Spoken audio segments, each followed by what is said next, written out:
Alright, I don't know about you, but when I was young, I was horrified of toys that could speak to you. Not like your Tickle Me Elmo or like Woody, but kind of like things more so that took batteries and the type of thing, sort of like a Santa that you squeeze his thumb and he's like, the magic of Christmas lies in your heart. That kind of thing. I had a lot of stuffed animals when I was young, and they always sort of terrified me a little bit. I'd imagine them awakening in the night and tormenting me for favoriting some of them and putting some of them at the bottom of the pile and stashing some of them away in the basement or under my bed. I thought they were going to get like mad at me for doing that and come after me. I remember having several nightmares about them, a pillow pet coming to life and trying to like glowing red eyes and trying to come attack me. And me and my brother used to go to our neighbor's house and play video games and hang out. This was probably 2010, maybe around that time, maybe a few years later. And we would walk through our backyard to get to the neighbor's house. They were close enough where we just had to walk through basically a couple of yards. Um, Not any roads or anything. There was like this little woodland path that we would take. I remember a couple of times walking home and being creeped out, and deer, like a big buck, walked next to us one time, and that spooked us good. And going there on summer nights after dark, it had to be pretty late, and I was kind of young, so it was like spooky to be out past bedtime. Sorry, I'm trying to not say like so much. So sorry if there's a lot of those in here. But I was trying to not feel creeped out, and the friend that we would see was my brother's age, not mine. I was often kind of the the little brother playing with the Smash Bros. GameCube controller that's not plugged in kind of vibe. But I was young and I enjoyed it. And we were in their basement. I I remember the Pee Wee Herman movie was on VHS on this little tube TV, and the scene where whatever her name is, like Trucker Maggie or whatever, when she jump scares him. That set the mood. They were playing that movie and that horrified me so much, and it was like an unfinished basement. They were raising chickens down there, like from eggs, and all kinds of old toys, old boxes full of clothes, totes, flooded areas, weird partitioned off areas with like boilers, hot water tank, that kind of thing. And there was this caterpillar toy from A Bug's Life, the big blue caterpillar, I think it is, at least. And it had a derpy ass face, and it got water damage, maybe? It was just sitting on this like concrete, cracked like concrete floor of the basement. And uh, our neighbor, the friend, picked it up and like made some kind of crude joke. He was a very like I learned my swear words from this kid. Like he was ahead of the curve in terms of kids our age saying some of this vulgar stuff. And I don't remember at all what he said, but probably something like, "Oh, this toy's a bitch," something like that. And I remember thinking like, "Oh no, that toy's gonna like feel so bad. Like, why you can't say that about it? That toy's gonna come upstairs and want to reconcile." And there's this wooden staircase going up the stairs from like the basement floor up to the first story floor. It was maybe like 10 steps. And they're wooden, old, rickety. Imagine the scene from Xanthora or whatever that like space game is, the board game. Xanthora or whatever, where they find it behind the stairs. It was looked just like that. And we're going up the steps. We shut the lights off. We were gonna call it a night. And he had set the toy on like the second to bottom step or something. And as we're going up the stairs, it randomly just falls down both the steps, cracks onto the floor, but it's standing straight up. and it speaks. It's like, "Ah, I'm a fucking bug." I don't remember what it said, but it had some kind of voice line from the movie that it would say, like, "Ah." I don't remember what it was. Because it did that, and then it started to, like, glitch, like how a toy gets when it's low on batteries. Like, I'm a bug, I'm a bug, I'm a bug, like that kind of deal. And we thought it was funny, so we go back down the stairs and try to find it. And we see it walking across. By the way, this was like a battery operated toy that had little wheels on the bottom and like a weird little walking animation. So you'd think it was walking, but it was really just like rolling slowly. And it's like,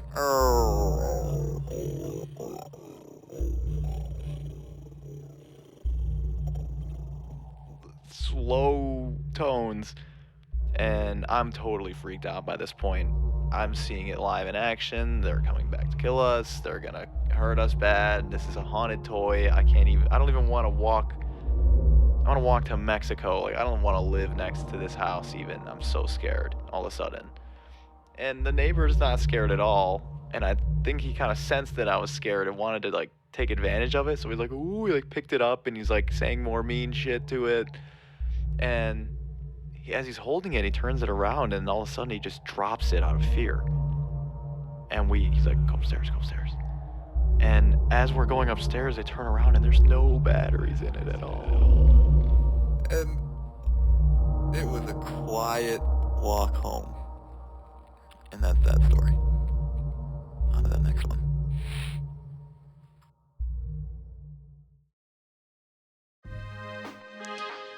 Incident in Necrom by Jonquilla Both. The situation simply is this, said Felix. His face is chiseled and resolute as any statue.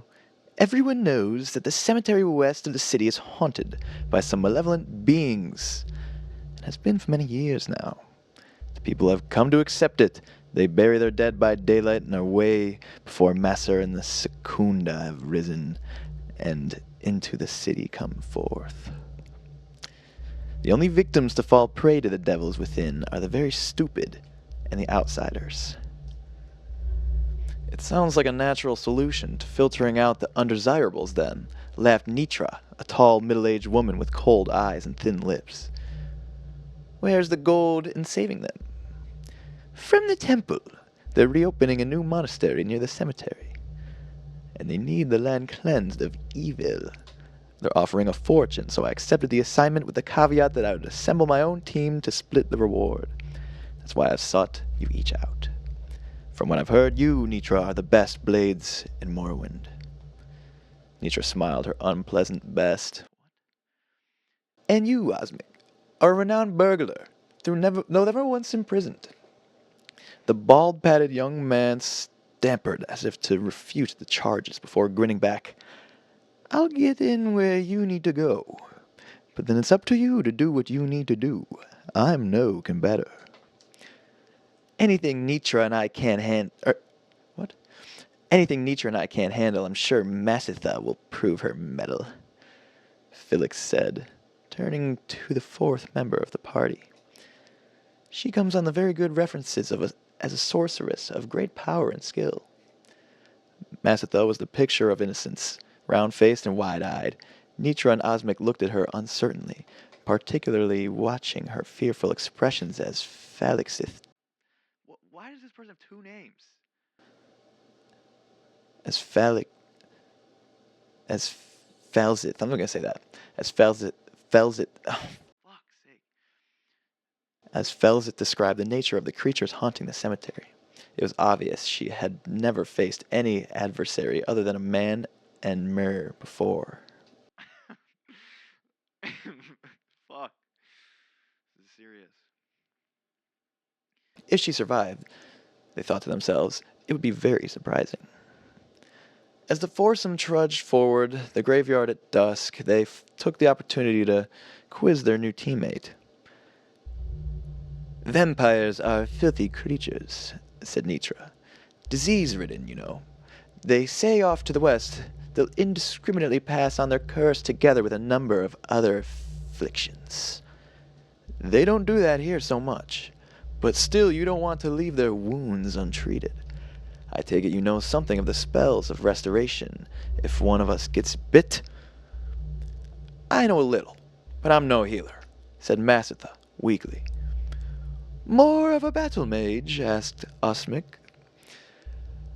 I can do a little damage if I'm really close, but not very good at either. More of an illusionist, technically. Nitra and Osmic looked at one another with naked concern as they reached the gates of the graveyard. There were moving shadows, stray specters among the wrack and ruins, crumbled paths stacked on top of crumbled paths. It wasn't a maze of any place. It could have been any dilapidated graveyard, but even without looking at the tombstones, it did have one very noticeable feature. Filling the horizon was the mausoleum of a minor Cyrodiilic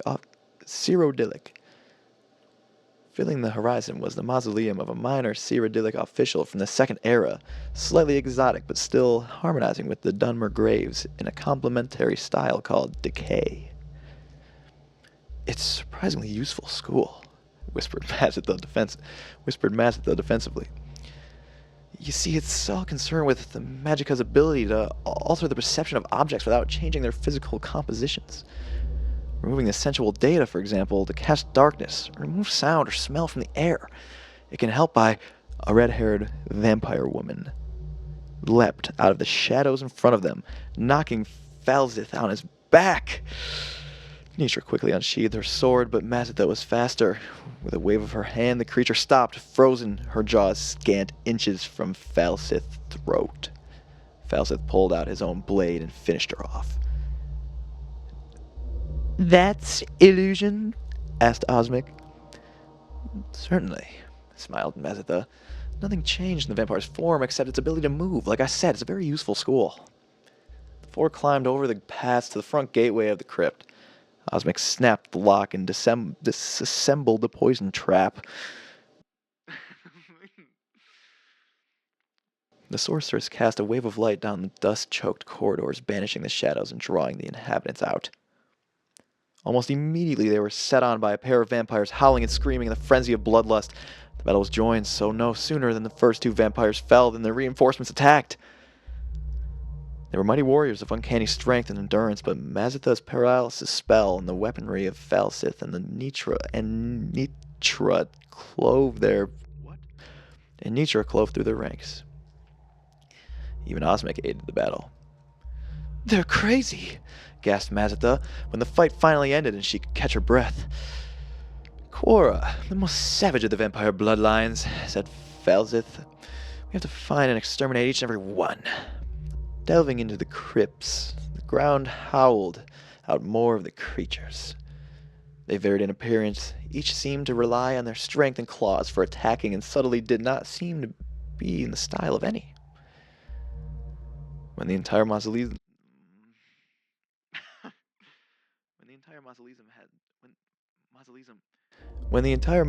had been searched and every creature within destroyed, the four finally made their way to the surface. It was only an hour until sunrise. There was no frenzied scream or howl. Nothing rushed forward towards them.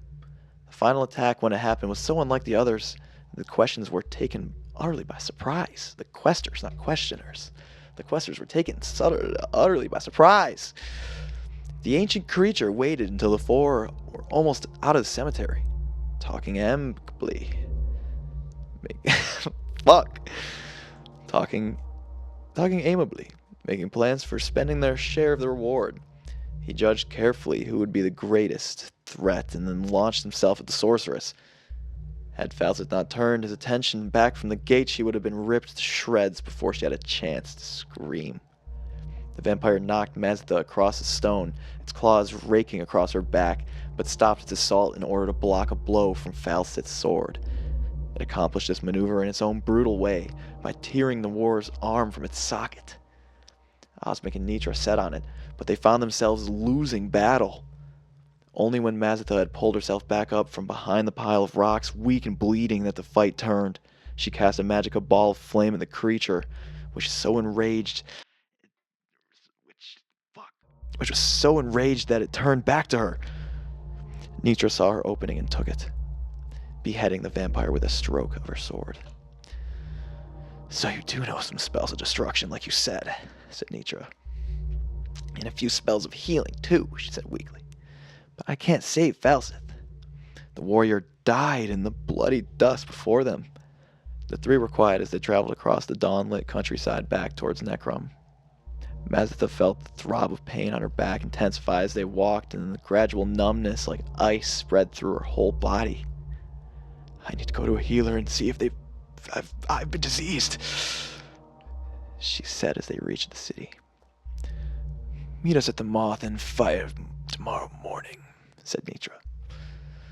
"We'll go to the temple and we'll get our reward and split it there." "Are you worried about the reward right now? Your friend's dying, bro." 3 hours later, Osmic and Nitra... Yeah, what the fuck has Osmic been doing this whole time also? 3 hours later, Osmic and Nitra sat in their room at the tavern, happily counting and recounting the gold marks. Split 3 ways. It was a very comfortable sum. "What if the healers can't do anything for Mazitha?" smiled Osmic dreamingly. "Some diseases can be insidious." Wait, hold on. "What if the healers can't do anything for Mazitha?" smiled Osmic dreamingly. "Some diseases can be insidious." "Did you hear something in the hall?" asked Nitra quickly. When she looked, there was no one there. She returned, shutting the door behind her.